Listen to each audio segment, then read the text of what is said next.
EMS കുറിച്ച് ഒരു കാര്യം പറയുകയുണ്ട്. EMS അയ്യങ്കാളിയെക്കുറിച്ച് ഒരു അക്ഷരം പോലും പറഞ്ഞിട്ടില്ല എന്നാണ് അദ്ദേഹം പറഞ്ഞത്. യഥാർത്ഥത്തിൽ 1993 ഒക്ടോബർ 10 EMS തന്നെ ഈ ചോദ്യം ചോദിക്കുകയുണ്ടായി. ആ ചോദ്യം ഇങ്ങനെയാണ്: EMS അയ്യങ്കാളിയെക്കുറിച്ച് ഒരു അക്ഷരം പോലും എഴുതിയിട്ടില്ല. എത്ര മഹത്തായ ചരിത്രം! നമ്പൂതിരി എഴുതിയ ചരിത്രത്തിൽ പുലയരുടെ കാര്യം വരാത്ത സ്വാഭാവികമാണെന്ന് പറഞ്ഞാൽ പറയുന്നവരെ ആക്ഷേപിക്കേണ്ടതുണ്ടോ? EMS ചോദിച്ചേക്കാം. EMS സത്യസന്ധത മറുപടി കാണാം. കേരള ചരിത്രം സംബന്ധിച്ച് എൻ്റെ ആദ്യത്തെ കൃതി കേരളം മലയാളികളുടെ മാതൃഭൂമി 1948 പ്രസിദ്ധീകരിച്ചത്. അന്ന് എനിക്ക് അയ്യങ്കാളിയെക്കുറിച്ച് അറിയാമായിരുന്നില്ല. പക്ഷെ ഞാനൊരു നമ്പൂതിരായതുകൊണ്ട് അയ്യങ്കാളി അടക്കമുള്ള അദ്ദേഹത്തെ അവഗണിച്ചു എന്ന ആരോപണം ശരിയല്ല. ശ്രീനാരായണനെയും അദ്ദേഹത്തിന്റെ നേതൃത്വത്തിൽ ഉയർന്നു വന്ന കേരള നവോത്ഥാന പ്രസ്ഥാനത്തെയും സാമാന്യം വിശദമായി തന്നെ ഞാനതിൽ പ്രതിപാദിച്ചിരുന്നു. ശ്രീനാരായണൻ അനുയായികൾ നടത്തിയ സാമൂഹിക പരിഷ്കരണ പ്രസ്ഥാനം വ്യക്തമാക്കിയിരുന്നു. അയ്യങ്കാളിയെക്കുറിച്ച് മനസ്സിലാക്കാൻ കഴിഞ്ഞതിനെ തുടർന്ന് ഞാൻ എഴുതിയ ലേഖനങ്ങളിൽ പിന്നീട് അദ്ദേഹം വഹിച്ച പങ്കിനെ വിലയിരുത്തിയിരുന്നു.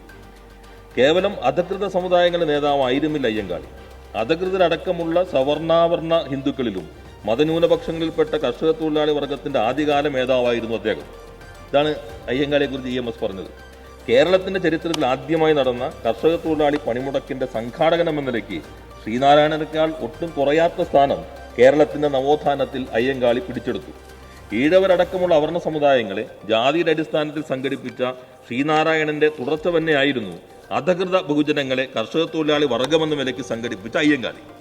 സാർ, അതേപോലെ തന്നെ സാമൂഹിക പരിഷ്കരണ പ്രസ്ഥാനവും കമ്മ്യൂണിസ്റ്റുകാരും എന്നതിൽ EMS പറഞ്ഞു: അയ്യങ്കാളി ആത്മീയ ദർശനത്തിന്റെ കണിക പോലുമില്ലാതെ കേവലം ഭൗതികമായ വീക്ഷണത്തോടെയാണ് അയ്യങ്കാളി പ്രശ്നങ്ങൾ കൈകാര്യം ചെയ്തത്. ആ അർത്ഥത്തിൽ പിന്നീട് വളർന്ന തൊഴിലാളി കർഷകാദി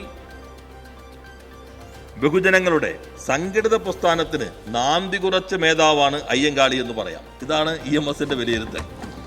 ഇതൊന്നും വായിക്കാൻ ശ്രീ അനിൽകുമാറിന് സമയം കിട്ടില്ലായിരുന്നുവെങ്കിൽ അയ്യങ്കാളി സാമൂഹ്യ വിപ്ലവ നായകൻ MM ഹസൻ, അതിൽ അദ്ദേഹം പറയുകയാണ്: അയ്യങ്കാളി ജീവിച്ചിരുന്ന കാലത്ത് ദേശീയ തലത്തിൽ ഉയർന്നു വന്ന സാമൂഹിക പരിഷ്കർത്താക്കളായ രാജാറാം മോഹൻ റായ്, രാമകൃഷ്ണ പരമഹംസർ, ദയാനന്ദ സരസ്വതി, സ്വാമി വിവേകാനന്ദൻ തുടങ്ങിയ നേതാക്കളിൽ നിന്ന് വ്യത്യസ്തനായ മഹാനായിരുന്നു അയ്യങ്കാളി എന്ന് EMS നമ്പൂതിരിപ്പാട് രേഖപ്പെടുത്തിയിട്ടുണ്ട്. MM ഹസൻ എഴുത്തും വായനയും അറിയാത്ത അയ്യങ്കാളിയെ ഒരു ഉൽപ്പതിഷ്ഠവും കരുത്തുറ്റ മേധാവുമായിട്ടാണ് EMS വിശേഷിപ്പിച്ചത്.